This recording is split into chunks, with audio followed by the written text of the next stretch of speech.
नमस्कार। आप सुन रहे हैं द बॉलीवुड रेडियो और मैं हूं आपके साथ आकाश। किस्सा राजेश खन्ना का है और बात उस दौर की जब राजेश खन्ना कमबैक कर रहे थे। डायरी खाली है, जो चाहे डेट्स लिख लो। फोन की दूसरी ओर से आने वाली आवाज जानी पहचानी थी, लेकिन डायरेक्टर सावन कुमार को वो चेहरा याद करने में कुछ वक्त लगा जिनकी ये आवाज थी। आवाज थी राजेश खन्ना की। और जब वो पहले पहल एक फिल्म के लिए राजेश खन्ना के पास गए थे, उसके बाद 8 साल बीत चुके थे और अब तो उस सुपरस्टार की आवाज भी पहचानी नहीं जा रही थी। जब तक सावन कुमार कुछ जवाब देते, राजेश खन्ना हंसने लगे और बोले कि वो घर पर थे और उनकी फिल्म करने के लिए बिल्कुल खाली हैं। हिंदी फिल्म निर्माता के खास अंदाज में सावन कुमार ने उनसे कहा, मैं आ जाता हूं, फिर महफिल सजा देंगे। मीना कुमारी की आखिरी फिल्म गोमती के किनारे जो साल 1972 में आई, उसका निर्देशन करने के लिए सबसे ज्यादा मशहूर सावन कुमार ने साल 1978 में साजन बिना सुहागन और फिर साजन की सहेली जैसी महिला प्रधान फिल्में बनाकर नाम कमा लिया था और काफी समय से राजेश खन्ना के साथ फिल्म सौतन बनाना चाहते थे और लगातार उनका पीछा कर रहे थे, जो फिल्म को लगातार टाल रहे थे और तकरीबन 5 साल से यह सिलसिला यूं ही चल रहा था। सावन कुमार की जिद थी कि फिल्म बनेगी तो राजेश खन्ना के साथ, और राजेश खन्ना के पास वक्त ही नहीं था। कहानी का विषय सुनने के लिए 5 मिनट बाद ही इस लेखक निर्देशक का 5 साल लंबा इंतजार खत्म हो गया। राजेश खन्ना खुशी खुशी मान गए। सावन कुमार को राजेश खन्ना की मुस्कुराहट बाद के दिनों तक याद रही, जब उन्होंने फिल्म के लिए हामी भरी। और वो कहते हैं एक इंटरव्यू में, अजीब सी हंसी थी उनकी, खूबसूरत और जादू कर देने वाली। राजेश खन्ना ने सावन कुमार से कहा कि वो जो मेहनताना सही समझते हैं उन्हें दे सकते हैं, उनकी ओर से कोई डिमांड नहीं, और तुरंत सौतन के हर एक पहलू से जुड़ गए, अदाकारों से लेकर पोशाकों तक। परवीन बॉबी और पद्मिनी कोल्हापुरे को फिल्म में मुख्य भूमिकाओं के लिए शामिल किया गया था और सावन कुमार पटकथा तैयार करने के लिए लेखक विजय कौल के साथ मिलकर काम करने लगे। सौतन कृष्ण रुक्मणी राधा के त्रिकोण की एक नई व्याख्या थी और सावन कुमार को लगता था कि राजेश खन्ना को छोड़कर बाकी कोई अभिनेता टकराते हुए जज्बातों को उस तरह से संभाल ही नहीं पाएगा जैसा वो चाहते थे। राजेंद्र कुमार, जिनके साथ साजन की सहेली बनाने के बाद वो दोस्त हो गए थे, उन्हीं के सुझाव पर सावन कुमार ने फिल्म को मॉरिशस की पृष्ठभूमि में बनाने का फैसला किया, जहां बहुत से प्रवासी भारतीय थे। शूटिंग के लिए जगह ढूंढने के दौरान वो उस समय वहां के प्रधानमंत्री सीवो सागर राम गुलाम के घर भी गए थे और उस द्वीप में शूटिंग करने के लिए उनका आशीर्वाद मांगा। राम गुलाम, जिनका परिवार बिहार से आया था और प्यार से चाचा कहलाते थे, और उन्होंने न सिर्फ हर तरह से मदद करने का वादा किया बल्कि निर्देशक को उनके 45 दिन के कार्यक्रम के लिए एक एडमिनिस्ट्रेटिव ऑफिसर भी दिया जो उनके साथ रहे, किसी तरह की कोई दिक्कत ना आए। राजेश खन्ना के करियर में सुनहरा दिन लाने वाली आराधना की तरह ही सौतन में भी फिल्माने से ठीक पहले पूरी तरह फेरबदल किया गया। फिल्माना शुरू करने के 15 दिन पहले ही परवीन बॉबी ने फिल्म छोड़ दी। अब परेशान सावन कुमार आशीर्वाद पहुंचे और राजेश खन्ना को यह खबर दी, जिन्हें सावन कुमार के मुताबिक धोखे का अंदेशा हुआ। 3 दशकों के बाद जब यह किस्सा सामने आया तो सावन कुमार ने राजनीति का जिक्र किया और हल्का सा इशारा किया कि परवीन बॉबी ने उस वक्त के सबसे बड़े सितारे के कहने पर सौतन छोड़ी है। तब फिल्मी मैगजीन्स में छपा कि वो सबसे बड़ा सितारा कोई और नहीं बल्कि अमिताभ बच्चन थे।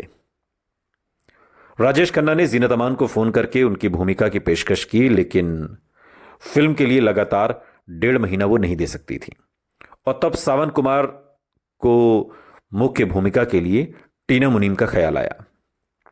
सावन कुमार कई बार टीना को एक नई हीरोइन के रूप में मिल चुके थे, क्योंकि उनकी बहन झरना उसी बिल्डिंग में रहती थी जिसमें वो रहते थे, और उन्हें याद है कि टीना किस तरह हमेशा उनसे ये कहती रहती थी कि उन्हें अपनी एक फिल्म में काम दें, और अब जरूरत पड़ने पर उन्हें यकीन हो गया कि टीना सौतन के लिए बिल्कुल सही रहेंगी। राजेश खन्ना जैसे मुकम्मल अदाकार के लिए सौतन एक आदर्श फिल्म थी। फिल्म ने वो सारे भावनात्मक और नाटकीय बांध निकाल दिए जो एक व्यावसायिक हिंदी फिल्म में हो सकते हैं, और इसमें लिए गए कलाकारों ने इसे और भी आकर्षक बना दिया। सौतन ऐसी फिल्म थी जिसमें राजेश खन्ना अपने को पूरी तरह खुलने दे सकते थे, और उन्होंने यही किया, पर्दे पर भी और पर्दे के पीछे भी। मॉरिशस पहुंचते ही वहां के प्रधानमंत्री के कार्यालय से लेकर सावन कुमार तक से राजाओं जैसा बर्ताव पाकर राजेश खन्ना ने फिल्म की शूटिंग के दौरान अपनी जिंदगी का बहुत बढ़िया वक्त गुजारा, और बहुत अरसे के बाद उन्हें एक ऐसी पटकथा मिली थी जिसमें वो अपने किरदार के भावनात्मक कश्मकश में पूरी तरह उतर सकते थे। लेकिन फिल्म को उनकी जिंदगी में मील का पत्थर बनाया असली और पर्दे पर की जिंदगी के आपसी टकराव ने। लोकेशन पर पति के साथ गई डिंपल कपाड़िया ने राजेश खन्ना की टीना मुनीम के साथ बढ़ती नजदीकियों को सामने से देखा। सावन कुमार को याद रहा बात के दिनों तक जब उन्होंने इंटरव्यू में इस बात का जिक्र किया कि सौतन के दौरान ही राजेश खन्ना और टीना मुनीम की नजदीकी एक पूर्ण विकसित प्रेम संबंध बन गई थी। राजेश खन्ना और डिंपल के बीच बढ़ती दूरियां फिल्म जगत के किस्सों का हिस्सा थीं, और कोई राज नहीं था। डिंपल की ही तरह जिसने अपने स्टारडम की शुरुआत में ही शादी कर ली थी, टीना मुनीम भी राजेश खन्ना द्वारा दिए गए अनेक इंटरव्यूज के मुताबिक उनकी प्रशंसक थीं और संयोग से टूटे दिल को संभाल रही थीं। अफवाह गर्म थी कि टीना रॉकी में अपने सह अभिनेता संजय दत्त से अलग हो चुकी हैं और खुद को अपने टीनेज क्रश राजेश खन्ना से प्यार करने से वो रोक नहीं पाई। और सावन कुमार के अनुसार ज्यादा न सह सकने के कारण डिंपल हिंदुस्तान लौट आई और टीना मुनीम राजेश खन्ना के संबंध तेजी से आगे बढ़ने लगे। राजेश खन्ना ने हालात को और भी पेचीदा बना दिया जब उन्होंने अपनी असली जिंदगी में हो रही घटनाओं को पर्दे पर अपने किरदार के लिए प्रेरणा बना दिया। उन्होंने सावन कुमार से कहा कि जिस तरह से उनका किरदार उभर रहा था वो उससे कुछ टकराव अनुभव कर रहे थे और पटकथा को बदलना चाहते थे। सावन कुमार कहते हैं कि जिस तरह से उनका किरदार उभर रहा था वो उससे कुछ टकराव का तो अनुभव कर ही रहे थे और स्टोरी में बदलाव चाहते थे। सावन कुमार यह भी कहते हैं कि राजेश खन्ना को लगता था कि अगर हीरो की पत्नी उस पर शक करती थी और उसे छोड़ गई थी तो उसके दूसरी औरत से शादी करने या उससे मोहब्बत करने में कोई रुकावट नहीं थी। निर्देशक समझ नहीं पाता था कि राजेश खन्ना के लिए किरदारों की नैतिकता को समझना इतना मुश्किल क्यों था। वो कहते हैं, मैंने त्रिकोण को कृष्ण, राधा और रुक्मणी पर गढ़ा था और यहां ये कह रहे थे कि वो चाहते थे कि श्याम यानी कि हीरो राधा के साथ और कुछ नहीं तो मौज मस्ती ही करे। बहस को याद करते हुए एक इंटरव्यू में सावन कुमार कहते हैं कि उन्होंने राजेश खन्ना को बहुत समझाया कि अगर वो राजेश खन्ना की बात मान लें और किरदारों में नैतिकता की जो भी झलक है उसे छोड़ दें तो पूरी फिल्म ताश के पत्तों से बने घर की तरह ढेर हो जाएगी। लेकिन राजेश खन्ना ने हार नहीं मानी और यह भी सुझाया कि पूरी हो जाने के बाद उस पर काम करते हुए डायलॉग्स को डब करते समय वो किरदारों के नाम बदल सकते हैं। यह कहकर कि कोई फर्क नहीं पड़ेगा, उनकी जिद के महज किरदारों के नाम बदल देने से सब ठीक हो जाएगा, सावन कुमार को पसंद नहीं आई, जिन्होंने तब तक शूटिंग रोक देने का फैसला किया जब तक राजेश खन्ना होश में ना आ जाएं। यूनिट बिना फिल्म पूरी किए भारत लौट आई और चीजों को आगे बढ़ने में 4 महीने लगने वाले थे। सावन कुमार बताते हैं कि राजेश खन्ना मुझे लेखक के जरिए टटोलते रहे, लेकिन मैंने विजय कौल से कह दिया था कि राजेश खन्ना की मर्जी मानने से पहले मैं फिल्म के नेगेटिव्स जला दूंगा। और एक दिन खुशी से मुस्कुराते हुए कौल सावन कुमार के दफ्तर में आए और उन्हें राजेश खन्ना को फोन करने को कहा, लेकिन उन्होंने इनकार कर दिया। कौल ने नंबर मिलाया और रिसीवर घुमाकर सावन कुमार को थमा दिया और बेवजह ही राजेश खन्ना ने उन्हें 4 महीनों से संपर्क न करने के लिए नाराजगी जाहिर की। राजेश खन्ना तो ऐसे बोले जैसे कुछ हुआ ही नहीं और निर्देशक सावन कुमार से कहा कि वो एक जाम के लिए आएंगे जिसके बाद वो सारे फर्क बुलाकर सौतन को दोबारा से शूट करेंगे। चाय काका बिना किसी मांग के काम पर लौट आए थे और सौतन से जुड़ा ये ड्रामा लेकिन खत्म नहीं हुआ था। फिल्म के प्रीमियर से 4 दिन पहले उसमें काम करने वालों के लिए डिंपल थिएटर में एक ट्रायल शो रखा गया। राजेश खन्ना ने शक्ति सामंत और रामानंद सागर को भी बुलाया। मध्यांतर में शक्ति सामंत और रामानंद सागर सीधे सावन कुमार के पास आए और सावन कुमार के काम की तारीफ की। लेकिन जब फिल्म खत्म हुई तो दोनों अनुभवी चुपचाप उनके पास से निकल गए और थिएटर के बाहर बगीचे में राजेश खन्ना के साथ खड़े हो गए। सावन कुमार ने उन्हें तकरीबन आधे घंटे तक कुछ बातचीत करते देखा। दोनों निर्देशक बिना पीछे देखे चले गए और राजेश खन्ना ने सावन कुमार को बातचीत के लिए अपने बंगले आशीर्वाद में बुलाया। गाड़ी में सावन कुमार ने विजय कौल के आगे कबूल किया कि इस मुकाम पर राजेश खन्ना, शक्ति सामंत और रामानंद सागर के बीच बातचीत का सिर्फ एक ही मतलब हो सकता है, फिल्म में बदलाव, और वो दृढ़ थे कि वो हिलेंगे नहीं। जब वो राजेश खन्ना के घर पहुंचे तो उन्हें 1 घंटे का इंतजार कराया गया। राजेश खन्ना के नहाकर अपने मनपसंद लुंगी कुर्ता में बाहर आने से पहले सावन कुमार कहते हैं कि राजेश खन्ना हैरान दिखे कि हमारे पास जाम नहीं थे और जल्दी से सबके लिए एक एक बनाया। राजेश खन्ना ने एक एक करके सबसे पूछा कि वो सौतन के बारे में क्या सोचते थे। सबसे पहले जवाब देने वाली थी राजेश खन्ना की फिल्म दर्द के निर्देशक अमरीश सिंघल की पत्नी, और वो बोली जबरदस्त। लेकिन उनके पति में उस जैसा उत्साह नहीं था। पति पत्नी के बीच छोटी सी बहस हुई और आखिरकार सावन कुमार ने राजेश खन्ना से पूछा कि बात क्या है। राजेश खन्ना ने बताया कि एक समस्या थी और इसलिए वो सबकी राय ले रहे थे। सावन कुमार के लिए बहुत हो गया था और उन्होंने राजेश खन्ना से गलती बताने को कहा। राजेश खन्ना ने कहा गलती तक तो ठीक होता, मगर उनसे बहुत बड़ी भूल हो गई है। राजेश खन्ना ने साफ लफ्जों में कहा कि क्लाइमैक्स में वो निरे बेवकूफ दिखाई दे रहे थे, जबकि दोनों औरतें सबका दिल जीत रही थीं। उन्होंने ये भी जोड़ा कि वो सुपरस्टार थे और अगर वो फिल्म के अंत में कुछ कर ही नहीं रहे थे तो हीरो एक जीरो लग रहा था और उन्हें यह मंजूर नहीं था। सावन कुमार ने सीधे राजेश खन्ना की आंखों में देखा और कहा कि यही अंत तय हुआ था और यही उन्हें सुनाया गया था, और उन्हें याद कराया गया कि खुद राजेश खन्ना ने शानदार अंजाम के लिए उनकी तारीफ की थी।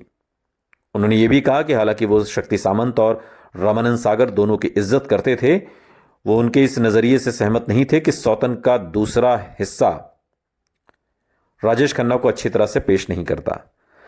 जैसे कुदरत के निर्माण के वक्त हुआ था, राजेश खन्ना ने निर्देशक को क्लाइमैक्स दोबारा फिल्माने पर मजबूर करने की पूरी कोशिश की, लेकिन सावन कुमार ने हथियार नहीं डाले। और वो एक इंटरव्यू में याद करते हुए कहते हैं कि मैंने उनके व्यावहारिक होने को कहा, प्रिंट बांट दिए गए और 3 दिन में प्रीमियर है, इसलिए कोई कुछ नहीं बदल रहा।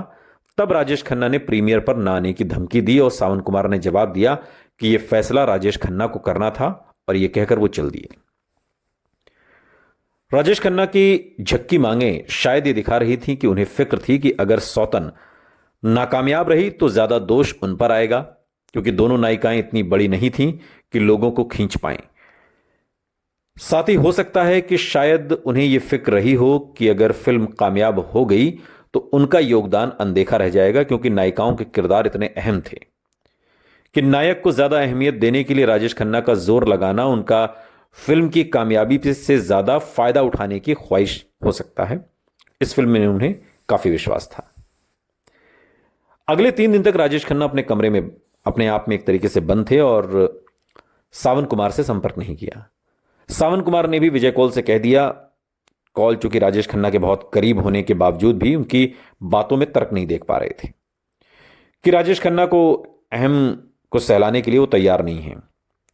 राजेश खन्ना की वजह से टीना मुनीम ने दिल्ली में प्रीमियर के लिए जाना रद्द कर दिया और प्रेम चोपड़ा भी पीछे हट गए, यह कहकर कि अगर हीरो ही मौजूद नहीं होगा तो जाना बेकार था।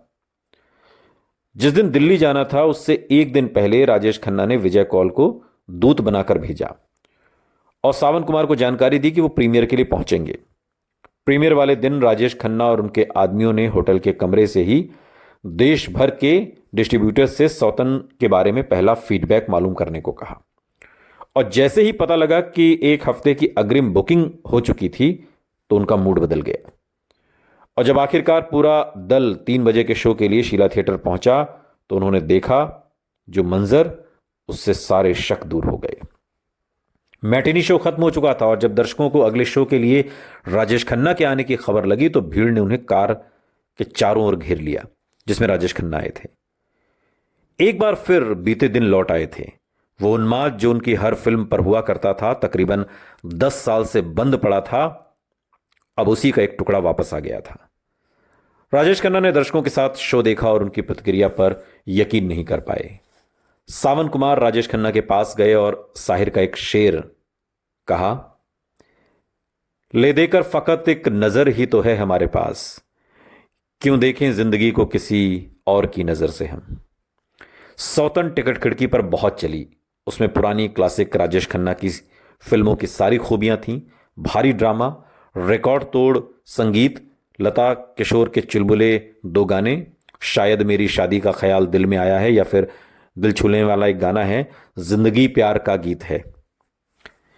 ये वो नगमे थे जो इस फिल्म की कामयाबी में 4 चांद लगा रहे थे। हालांकि जब इतने बरस पीछे देखते हैं तो सौतन के कुछ हिस्से बेहद बनावटी लगते हैं। वो पुरानी पढ़ने वाली भी सही लगती है और उसका ढांचा भी उसी तरह बनाए जाने की मांग करता है जैसे वो बनाई गई थी। फिल्म बेढब न लगने का एक कारण है राजेश खन्ना का अपने किरदार को नजाकत से निभाना। राजेश खन्ना ने अपने पूरे करियर में जो भूमिकाएं की वो असली जिंदगी से ली गई थीं, और फिर भी उन्होंने अपनी अदाकारी में कहीं उनसे एक अलगाव रखा। यह अलगाव एक खूबी है जिसका श्रेय उन अभिनेताओं को दिया जाता है जिनकी तकदीर में सितारा बनना लिखा होता है। जैसे राज और आराधना में राजेश खन्ना, या उस स्टारडम को जो आमतौर पर भीतर के अभिनेता को खो देता है, जैसे बंडलबाज फिल्म थी जिसमें उनकी और उनके किरदार की जज्बाती दूरी साफ देखी गई। विडंबना है कि जब जब उन्होंने एक बाहरी आदमी की भूमिका की, मसलन आनंद, बावर्ची, दुश्मन, तो वो ज्यादा करीब नजर आए। सौतन में राजेश खन्ना टीना मुनीम की केमिस्ट्री को नकारा नहीं जा सकता, लेकिन नायक की नायिका से अलगाव को भी नकारा नहीं जा सकता, और ये पूरी फिल्म में बरकरार है। सौतन की कामयाबी की हद पर फिल्म जगत हैरान था, लेकिन राजेश खन्ना भी चूके नहीं थे। उनके लिए एक और हैरान कर देने वाली कामयाबी अगले ही मोड़ पर खड़ी थी, और बेहद अप्रत्याशित ढंग से आई। नाम अवतार। सुनते रहिए द बॉलीवुड रेडियो। सुनता है सारा इंडिया।